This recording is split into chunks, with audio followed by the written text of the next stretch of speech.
Hello friends! Wuthering Waves has decided to prank everyone and gave us not just 2 but 3 characters to pull for in patch 1.4. Though 2 of them are reruns, it's still very unexpected to have 2 reruns as the current number of characters. But that means that players will have even more struggles when deciding what character will bring the most value to their account. Hi, my name is Kissamurai, and in this video you'll know how to prioritize in 1.4. Do you really need Camellya? Are Xiangli Yao and Yinlin still good? Or maybe is it a good idea to pull for any weapon in the new patch? Just a quick reminder for you to subscribe if you want to support me, and let's get straight into it.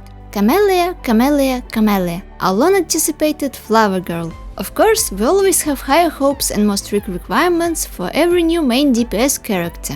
Though it's really hard to tell her performance and damage numbers in different teams now, before her release, we will think based on what we already know and have seen in the trailer. And we saw large AoE attacks and sometimes pretty long animations like this spinning on the vines attack.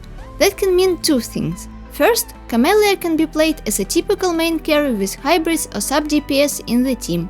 Since she is Havoc, it's not that difficult to assume that the most obvious teammates for her will be Dungeon or Havoc Rover for Havoc synergy, or even Sanhua as a general good universal hybrid. But my guess is, if you want to play her as a typical main DPS, even characters with coordinated attacks may be good with her. Camellya animations may be long, and she can be a laid-back character, so it can be even a good idea to put her with well-geared higher constellation Smurfy, for example C6, or as a not-so-free-to-play friendly variant, Yinlin. Yeah, it may sound strange, but Yinlin's damage numbers are extremely good. Even if she will not provide some valuable buffs for Camellya, she can be still a good pairing. Moreover, Yinlin can also be a good quick swapper, which leads us to the second possible scenario about Camellya.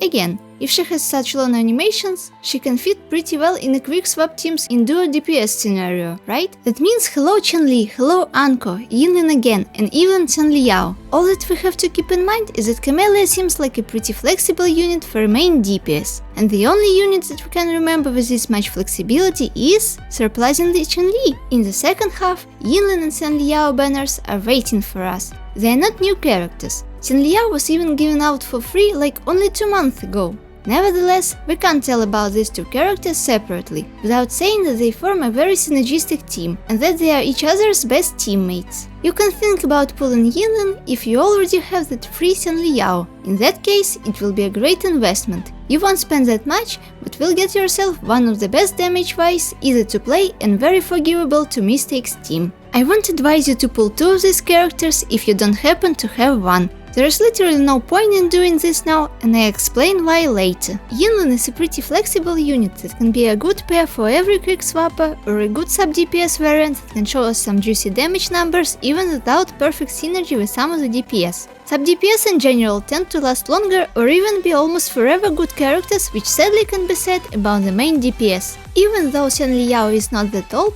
as I already said, his banner was only 2 months ago. He may not be the best investment for your account. Main DPS come and go. They are the most widely spread units in every gacha and are the most susceptible to power creep. But you can still pull Xiangli Yao if you really like him, his design or his playstyle. Why not? If not played in the typical hypercarry variant, he can be played in a quick swap team with Xiangli or even Cultura. But what about the weapon banners? The most universal out of all these 3 is Yinlin's signature. You can fully utilize its passives if you give it to every single DPS or hybrid rectifier without an exception. Xiangli Yao weapon is a good choice, but only if you want your Yao to shine, because right now we don't have good gauntlets in the game apart from battle pass ones. But even if you S5 them, they'll be much worse than Verity handle. Camellya weapon is the worst choice here because the standard sword is so insanely good that it's not even fair. Yeah, Camellya's signature of course will be her base, but it won't make a huge difference as, for example, in the case with signature and non-signature weapon on Jian, Jinchi or Yinlin. Just pull Camellya weapon if you really want to min-max her and if you really know what you're doing. Otherwise, just skip. The last but not least thing you have to consider when deciding to pull or not to pull a 1.4 is that it's the last patch before 2.0. This means that this is the last version before the new region, new aesthetic, new and even stronger characters, new visuals and mechanics are waiting for us. Do you really want to spend the precious pulls right before this happens? But what if you don't like the new character design and will regret not pulling Camellya, for example? The best advice will be to go with the heart and live in the moment. If you really like any character, what is the point in thoughtless pool savings for uncertain tomorrow characters when your wife or husband is right in front of you? That was all the food for your thoughts. You still have some time to think without rushing. Anyway, no matter what you will choose, pull Camellya, Yinlin, Xiangli Yao or their weapons. There's no such thing as a wrong choice. Just do whatever you like with your asteroid and what you feel like will bring you more joy and fun. Thanks for watching, friends. Subscribe to my channel if you want to support me and like the video if it was helpful. Bye!